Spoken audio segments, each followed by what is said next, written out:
जय माता दी दोस्तों, आप सभी का स्वागत है हमारे यूट्यूब चैनल में। दोस्तों, आज की इस वीडियो में हम बात करने वाले हैं 27 जुलाई से 31 जुलाई तक के तुला राशि फल के बारे में। तुला राशि के लोगों के लिए ये 5 दिन, जुलाई माह के आखिरी 5 दिन कैसे रहेंगे, इन 5 दिनों में ग्रहों की स्थिति कैसी होगी, कौन से योग बनेंगे और किसका प्रभाव आपके लिए शुभ होगा, किसके प्रभाव से आपको सावधानी रखनी होगी, जानेंगे आपके जीवन से जुड़े प्रत्येक क्षेत्र के बारे में। बस आगे बढ़ने से पहले आपसे छोटा सा ही निवेदन है, चैनल पर अगर आप पहली बार आए हैं तो चैनल को सब्सक्राइब कर लें और जुड़ जाएं हमारे चैनल के साथ। यहाँ आपको समय समय पर सभी जानकारियाँ मिलती रहेंगी। तो ये जो राशिफल है ये चंद्र राशि पर आधारित है, तो चंद्रमा की जो स्थिति है वो बेहद मायने रखती है। अब चंद्रमा इन 5 दिनों में 2 राशियों में गोचर करेंगे, मीन और मेष। इन 2 भावों में रहेंगे और इसी के अनुसार आपकी दिनचर्या बदलेगी। इसके अलावा इस सप्ताह में 29 और 30 जुलाई को बड़े सुंदर योग बन रहे हैं। सर्वार्थ सिद्धि योग, अमृत सिद्धि योग, रवि योग, ये योग पूरा दिन बनने वाले हैं। तो इनका भी बेनिफिट आपको देखने को मिलेगा। जो इस सप्ताह का अंतिम दिन है उस दिन शनिवार का दिन है। श्रावण मास चल रहा है और सावन के महीने में प्रत्येक दिन एक सिद्ध दिन होता है। प्रत्येक दिन उतना ही महत्वपूर्ण होता है जितना कि सावन का सोमवार। तो ये बड़े ही शुभ दिन अभी हैं और ये जो जुलाई का महीना है ये जाते जाते आपको क्या कुछ खास देकर जाने वाला है, चलिए जान लेते हैं। तो इस सप्ताह की कह लें या इन 5 दिनों की कह लें जो शुरुआत होगी वो केतु के प्रभाव से होगी। केतु आपके दूसरे भाव में बैठे हुए हैं। केतु वृश्चिक राशि में बैठे हैं, मंगल की राशि में। लेकिन ये आपके दूसरे भाव से जो गोचर कर रहे हैं ये आपके अंदर कुछ ऐसी चीज़ें पैदा करेंगे कि बार बार खाने की आदत आपको हो सकती है। ज़रूरत से ज़्यादा आपका जो ध्यान है वो ऐसी चीज़ों की तरफ रहेगा जो आपको थोड़ी समस्या दे सकता है। तो आपके लिए बेहतर होगा इस चीज़ को थोड़ा बदलें, वरना पेट संबंधी परेशानी आपको हो सकती है। सही तरीके से बदलाव लेकर आएँ ताकि खुद आप सेहतमंद रह सकें। नियमित रूप से व्यायाम भी करें और ये बात आप भी बहुत अच्छी तरह जानते हैं कि अगर आप स्वस्थ रहेंगे तभी आप बाकी कामों पर ध्यान दे पाएंगे।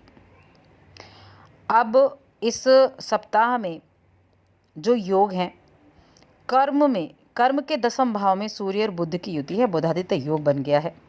अब बुधादित्य योग जो है आपके ये जो युति है कर्म के भाव में है, लेकिन आप घरेलू कार्यों के लिए तो समर्पित होंगे ही कि अपने प्रत्येक कार्य को आप समय से कर पाएँ। इसके अलावा सामाजिक कार्यों में, सामाजिक किसी भी तरह का कोई प्रोग्राम होता है या किसी भी तरह का कोई कुछ भी आप करते हैं तो उसमें बढ़ चढ़कर भाग लेंगे।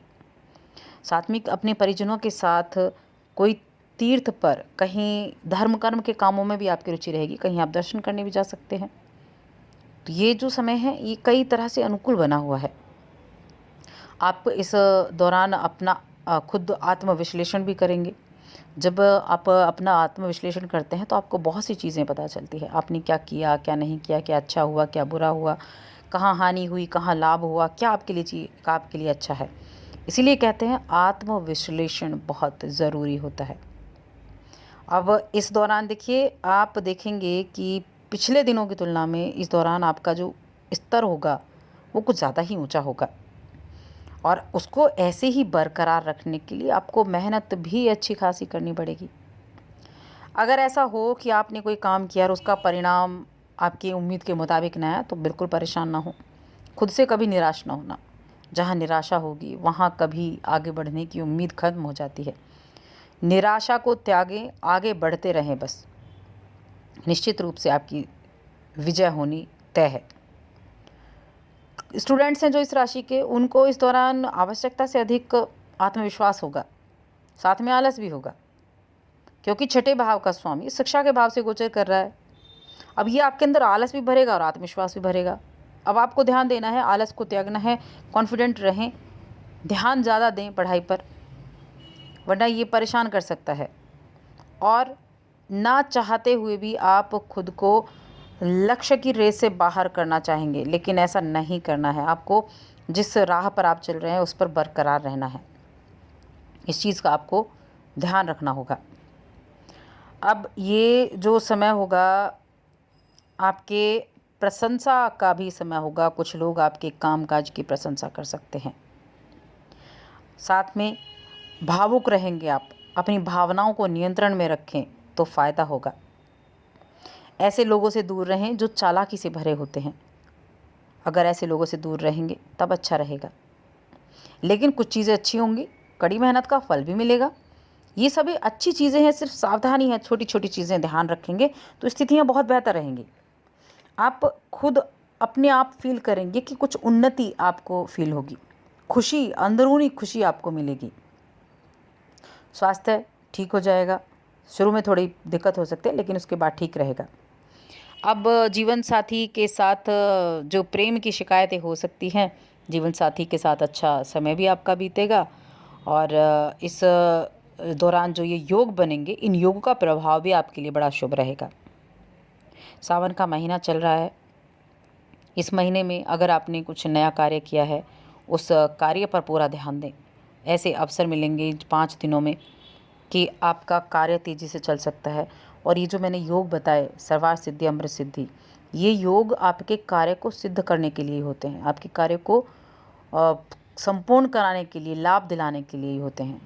इसीलिए इनका पूरा तरह से आपको लाभ उठाना है। प्रेम संबंध की बात करें तो किसी खास व्यक्ति के प्रति आपका लगाव बढ़ सकता है और हो सकता है इस वजह से कामकाज में मन भी ना लगे। तो अपने कामकाज में मन लगाएं, हर तरफ आपको पूरी तरह से समर्पित होना है।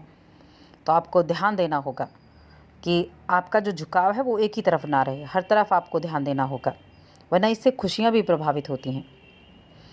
माता का जो साथ है वो आपको मिलेगा, माता का सपोर्ट मिलेगा।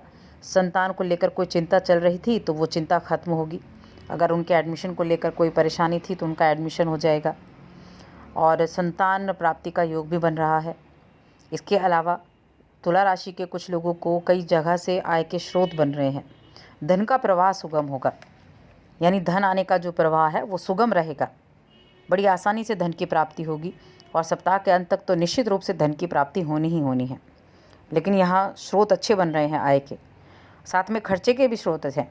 लेकिन खर्चों को आप नियंत्रण करेंगे तो आपकी जो आय की स्थिति है वो मजबूत रहेगी, वो आपको अच्छी तरह से दिखाई देगी। अब सावन का महीना है तो भगवान शिव का प्रतिदिन अभिषेक करना तो बिल्कुल ना भूलें। प्रतिदिन ओम नमः शिवाय जपते हुए भगवान शिव का अभिषेक करें। गंगा जल से आप अभिषेक कर सकते हैं। इन दिनों का लाभ ज़रूर उठाएं। ऐसे दिन बड़े मुश्किल से आते हैं और जब ऐसे योग बने हों तो उनका प्रभाव ही आपके लिए ज़बरदस्त होता है। तो ये 5 दिन आपके लिए बहुत कुछ खास हो सकते हैं, बस थोड़ा सा ध्यान रखें और उत्तम समय साबित होगा। तो दोस्तों, और अधिक ऐसी जानकारियों के लिए चैनल को सब्सक्राइब कर लें, वीडियो को लाइक और शेयर करना ना भूलें।